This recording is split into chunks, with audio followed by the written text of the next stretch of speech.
Thank you. So I promise not to go over over 4:15 or 4:15, so nobody misses the taxi. I also have to get the train back to Dublin.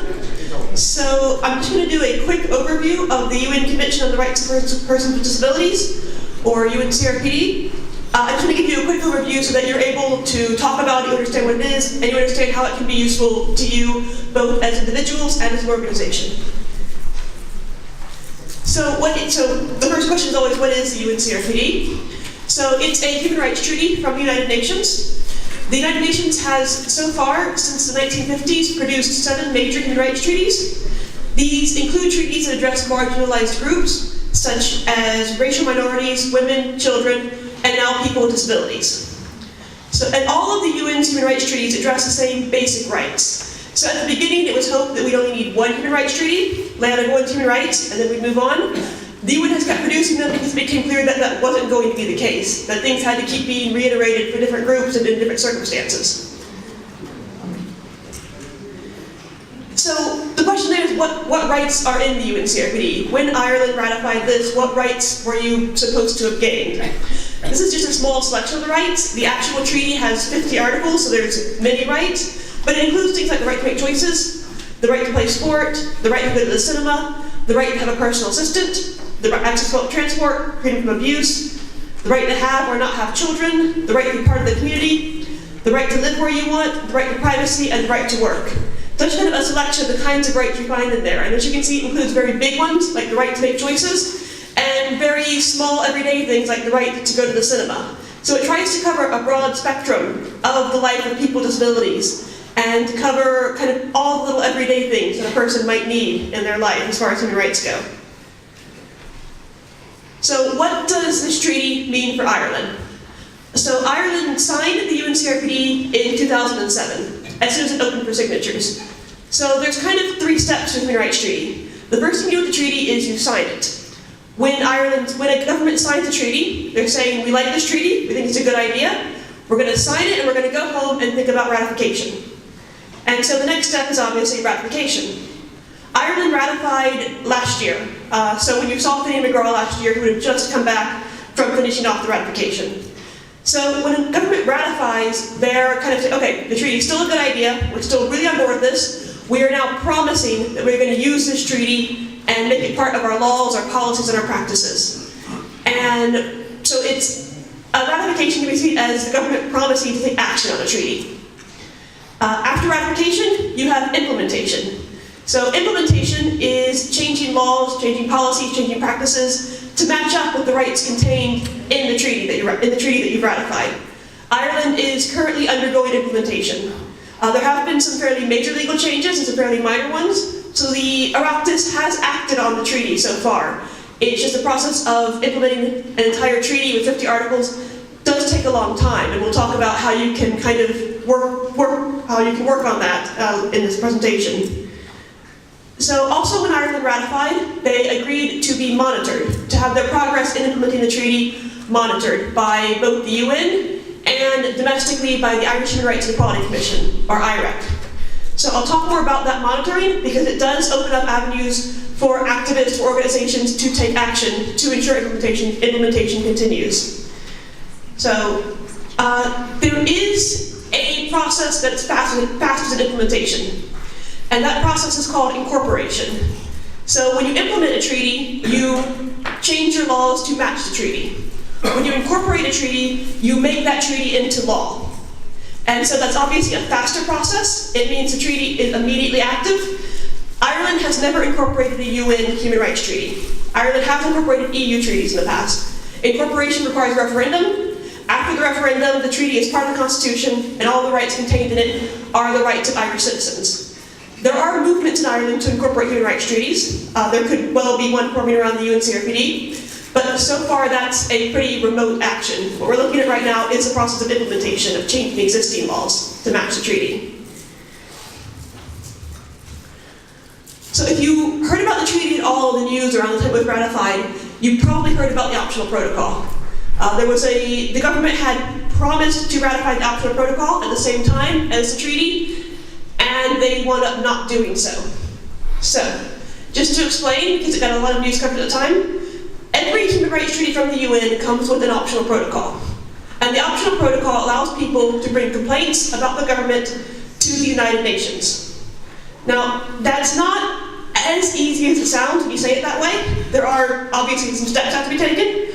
Before you can bring a complaint to the United Nations, you must what's called exhaust domestic remedies. That means you must have gone through the court system. You must have had the court give up on your case, or throw your case out, or get to the Supreme Court and lose. One of those things must have happened, which means that to get to the UN can take years and be quite expensive. Once you get to the UN, there is currently a 5-year delay to have your complaint heard. And at the end of that 5 years, an advisory opinion is issued. UN opinions are advisory in almost every country on the planet. The only exception I know is Portugal, which treats them as Supreme Court decisions. So, if Ireland ratifies the optional protocol, the next avenue to take complaints to the UN will open up for Irish citizens. So, while it's a really useful tool for activists, it's not quite as exciting as it sounds when you say you can take complaints to the UN. It's a useful tool, but it's not as useful as it sounds when you put it that way. So Ireland did not ratify the optional protocol last year, which had been the government's initial promise. The government has now promised to ratify it by 2020. So hopefully this tool will be open to Irish citizens soon. So the other question is, what does all of this mean for you? So the UNCRPD is, as I said, it's not a law. It's a document that laws are based on. And so it's useful to think of it as a tool for yourself. Think of it as a tool for yourself as individuals, activists, and a tool for your organization. So in that way, it can be used in kind of 4 different ways. There's awareness raising, advocacy, shadow reports, and the IREC Advisory Committee, and I'll talk about each one of those. So awareness raising. The more people are aware of the UNCRPD, the more people talk about it, the more they ask their government about it, the more the government will have to act on it, the more it'll be in the public consciousness.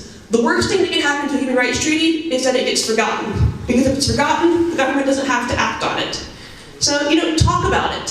When you're talking to people about your rights, about disability, mention the UNCRPD, bring it up, explain why it's important to you.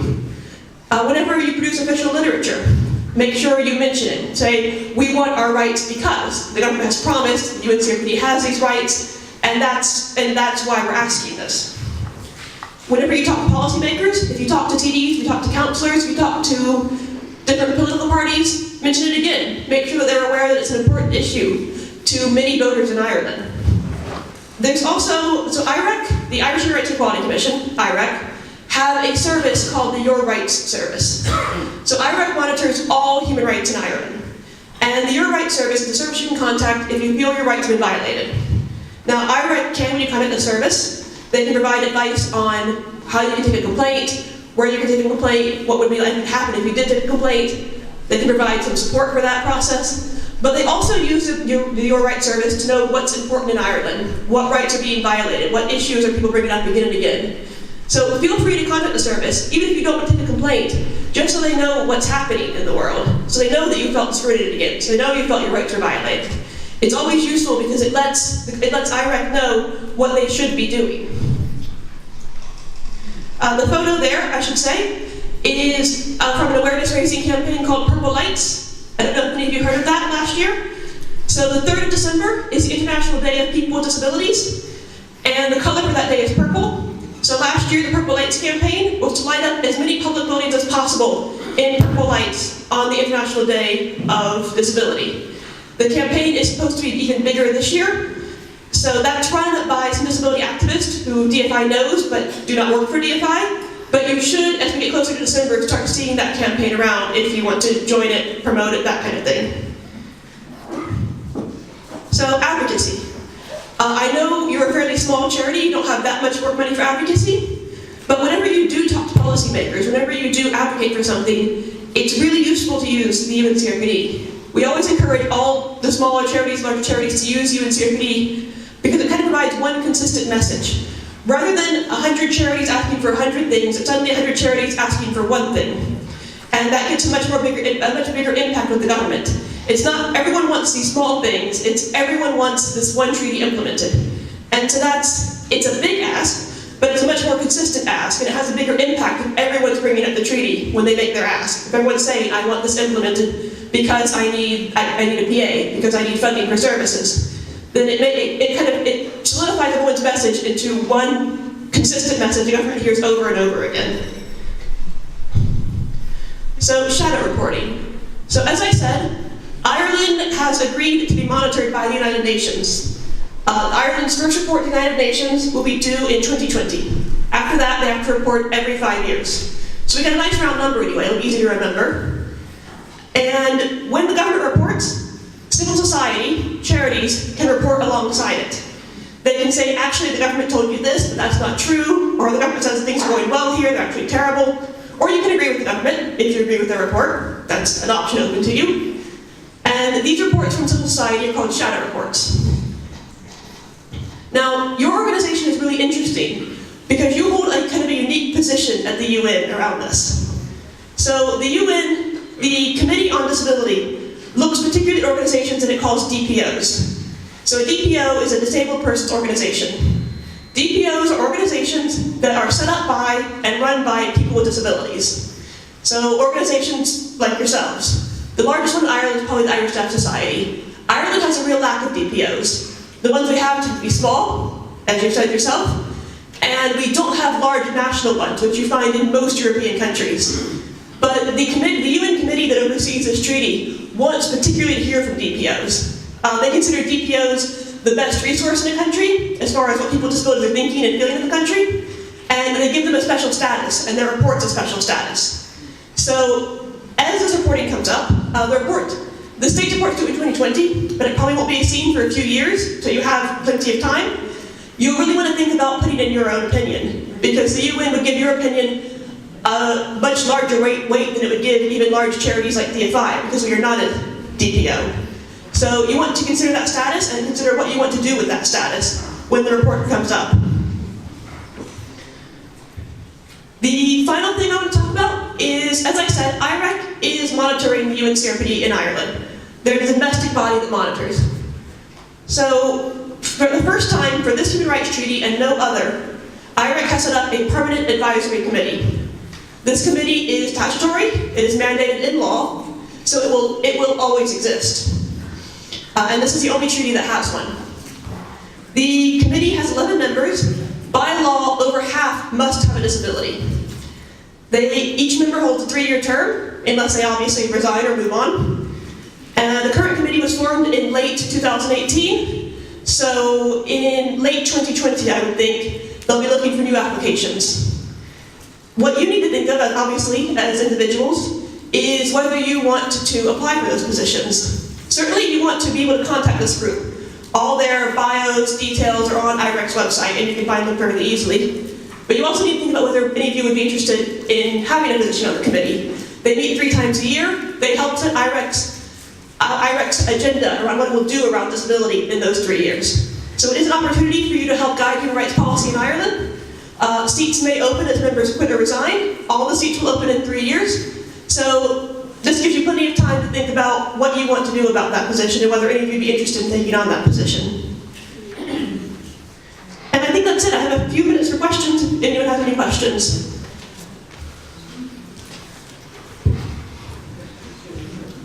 Oh, there's a mic coming. How long will it be before there's implementation of the convention? There's already been some fairly substantial implementation. The government has changed several laws. The biggest is probably the Assisted Decision-Making Act, which will, when it's fully commenced, which is hopefully next year, completely eliminate wards of court and guardianships. So the government has made some substantial changes. We have to give them credit for that. It is a very slow process implementation, and full implementation could easily take decades, I'm afraid. Thank you.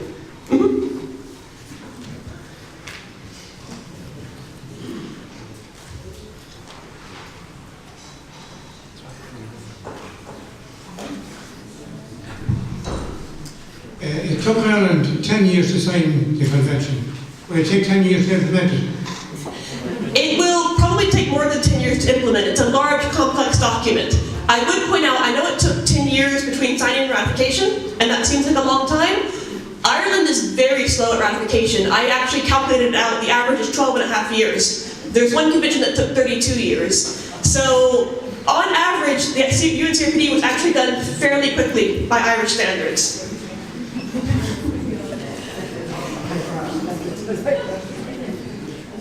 Any other questions?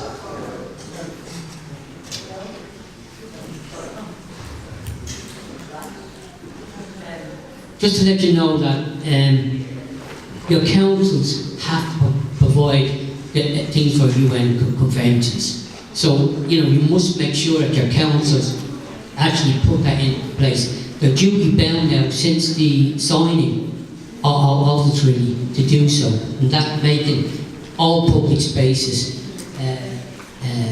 accessible for everybody, including people with disability. So you must keep pressure on your councils to do that and not let them away, Absolutely. Local authorities definitely, as part of the Irish government, local authorities have responsibilities under this convention, the same as the regular government does. Also, since 2014, all public bodies in Ireland are under a statutory obligation called the public sector duty to take human rights into account.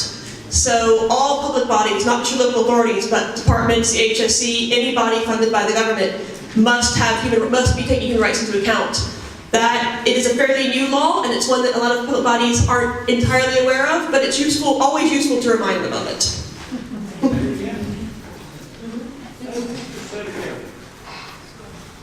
Sorry? Did you say what you said again? Sure, sorry. So since 2014, in 2014, Ireland brought in what's called the public sector duty.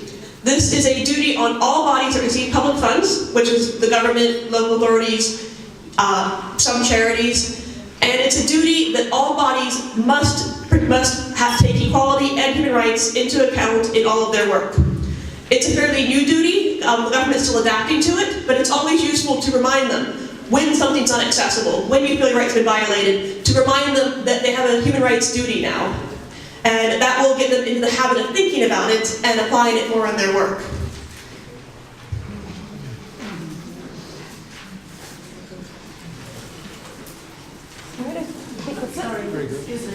Oh, sorry. How do we compare with other European countries? So the question was, how do we compare with other European countries?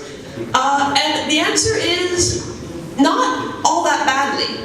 So Ireland ratified very late for a European country. We were the last country in the EU to ratify. That includes the EU itself, which has also ratified the convention. But Ireland has taken a lot more legislative steps than many other European countries. So we're doing well in some areas, badly in others, kind of the same as always, really.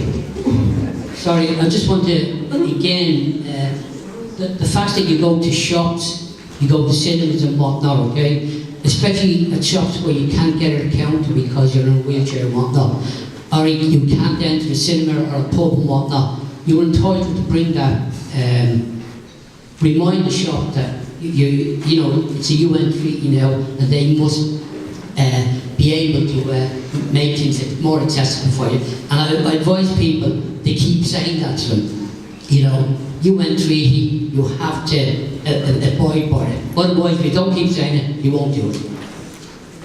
Yep, and you can also, as I said, always contact IREC when your rights have been violated and you've been discriminated against, so they know where the problems are and so they can work to address them as well. I would suggest you add to that all builders. If you see the building anything, go in and ask at the beginning when they're laying the foundation and ask them, and then you write to the person who's looking after it, you write to the director of the company that's doing it, you write to everybody and to make sure that they're going to make them accessible. Yep, just a reminder that, all buildings must meet current accessibility standards. So, always make sure you ask, and if somebody's not meeting them, make sure that you, raise a fuss, talk to somebody, let everyone know.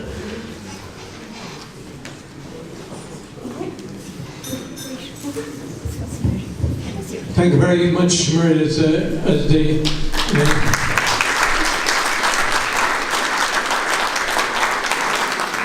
for a fascinating insight, absolutely stimulating. Thank you very much again.